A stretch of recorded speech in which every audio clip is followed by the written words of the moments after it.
Alléluia, Alléluia, Alléluia, Alléluia, Alléluia, Alléluia. Le règne de Dieu est tout proche.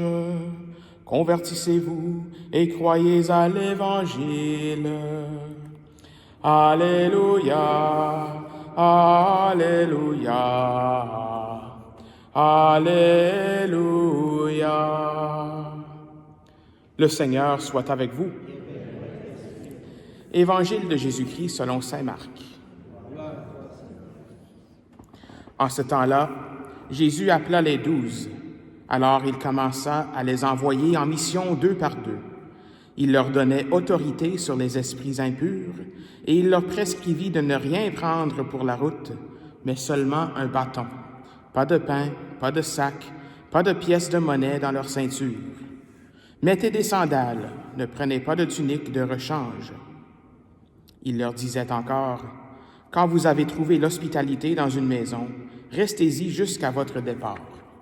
Si, dans une localité, on refuse de vous accueillir et de vous écouter, partez et secouez la poussière de vos pieds. Ce sera pour eux un témoignage. » Ils partirent, ils proclamèrent qu'il fallait se convertir. Ils expulsaient beaucoup de démons, faisaient des onctions d'huile à de nombreux malades et les guérissaient. Acclamons la parole de Dieu.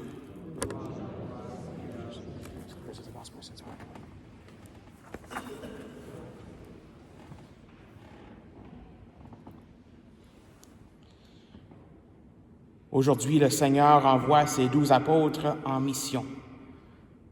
Et la mission qui est la leur, c'est en effet la mission d'annoncer l'Évangile.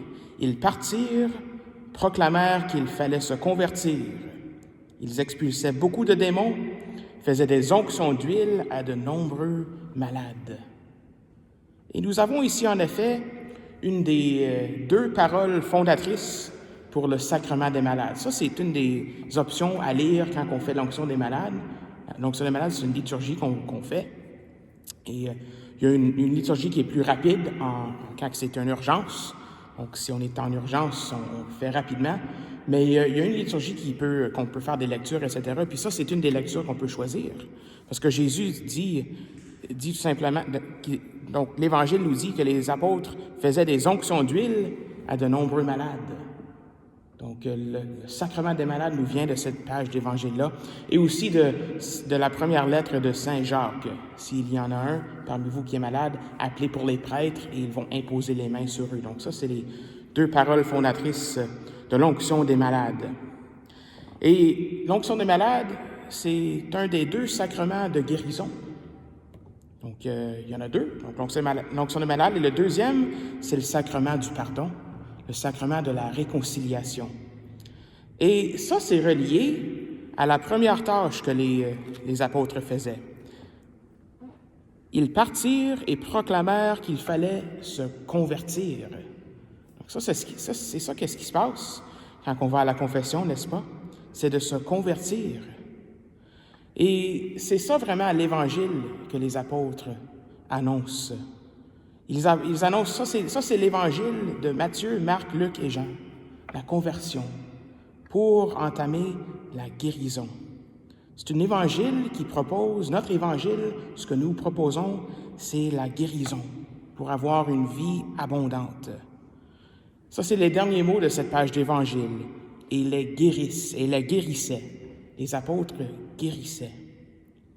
Et même le mot salut, on entend ce mot-là souvent, le mot salut. Donc, notre salut, ça vient de sauveur. C'est en fait un mot qui a ses racines dans le mot guérir.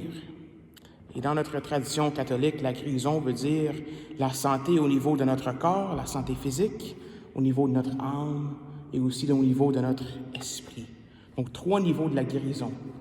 Santé physique, santé mentale et santé spirituelle aussi. Alors, si l'Évangile propose la guérison, c'est parce qu'il y a quelque chose qui ne va pas en nous. Il y a quelque chose qui a besoin de la guérison. C'est le péché originel, bien sûr, cette inclinaison vers le péché, l'orgueil, la gourmandise, la paresse, la luxure, l'avarice, la colère et l'envie. Même qu'il y a un proverbe qui dit que l'homme juste pêche ou va pécher 7 fois par jour. Mais même avec tout cela, le Seigneur Jésus nous offre la réconciliation. Il nous offre le pardon. Il nous offre la guérison par sa mort sur la croix et sa résurrection. Le pardon des péchés était même la première responsabilité que Jésus avait donnée à ses disciples le jour de sa résurrection. Dans Jean chapitre 20, après leur avoir soufflé l'Esprit Saint, il leur dit « À qui les péchés vous pardonnerez, ils seront pardonnés. À qui les péchés vous retenez, ils seront retenus. » Alors aujourd'hui, dans l'Évangile, Jésus confie à l'Église cette mission de guérison, de pardon à travers ses apôtres. Cette mission de guérir le monde, de délivrer le monde de tout mal à travers la proclamation de l'Évangile et les sacrements, les 7 sacrements que nous tenons bien sûr tout près de notre cœur. Et cette mission-là, bien sûr, c'est la nôtre aussi. À la fin de chaque messe, nous avons un envoi. Originalement, en latin, c'était « ite missa est ». La messe est faite, un peu. Mais là, on a des options qu'on peut dire « Allez dans la paix du Christ » ou « Allez en paix, glorifiez le Seigneur par votre vie ». Il y en a un qui est vraiment simple, « Allez en paix ». Mais un que j'aime et que j'aimerais utiliser plus souvent, que j'oublie souvent, c'est « Allez porter l'Évangile du Seigneur ». Ça, c'est une 4e option qu'on peut dire. On va la dire, si je me souviens, à la fin de la messe. Si je l'oublie, vous allez me le dire, j'espère. Mais allez porter l'Évangile du Seigneur.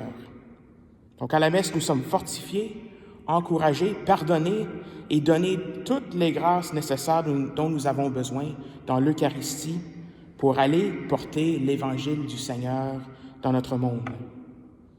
Alors, nous avons, comme Église, cette même mission, comme les apôtres, porter l'Évangile du Seigneur, porter cet Évangile aussi de guérison et de pardon et de conversion. Mais comment nous vivons cette mission n'est pas la même. Moi, ma mission, c'est comment je vis la mission, c'est pas la même que les apôtres. Et la même chose avec vous autres, avec nous tous et toutes. Comment on vit cette mission, c'est pas pareil que les apôtres. C'est pas tout le monde qui va faire des onctions des malades. C'est pas tout le monde qui va faire un homélie. Mais nous avons une mission qui est la nôtre. Le Seigneur nous a tous et toutes confié des gens autour de nous pour annoncer l'Évangile dans notre quotidien. Et c'est pas tout le temps par des mots, c'est des fois, souvent par nos actes.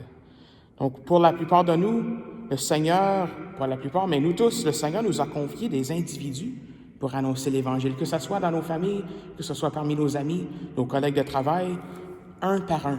C'est comme ça que nous pouvons annoncer l'Évangile aujourd'hui, annoncer cette guérison que le Seigneur veut donner à notre monde qui en a tant besoin. Et pour bien faire cela, pour bien annoncer l'Évangile, je crois qu'il faut être convaincu au fin fond de nous-mêmes que nous avons besoin aussi cette guérison, que nous l'avons reçue et que nous l'avons besoin, cette guérison, notre dépendance sur le Seigneur. Pour bien l'annoncer, même un par un, il faut être convaincu au fin fond de nous-mêmes, de cette dépendance du Seigneur, de cette guérison qu'il veut nous donner par sa parole et par ses sacrements. Alors, que cette Eucharistie nous donne de plus en plus cette conviction de notre besoin d'un Sauveur. Et peut-être posons-nous cette question aujourd'hui dans la prière. Aujourd'hui, maintenant, cette semaine, dans mon quotidien, vers qui, dans ma vie présentement, est-ce que le Seigneur m'invite à annoncer l'Évangile? Bonne mission.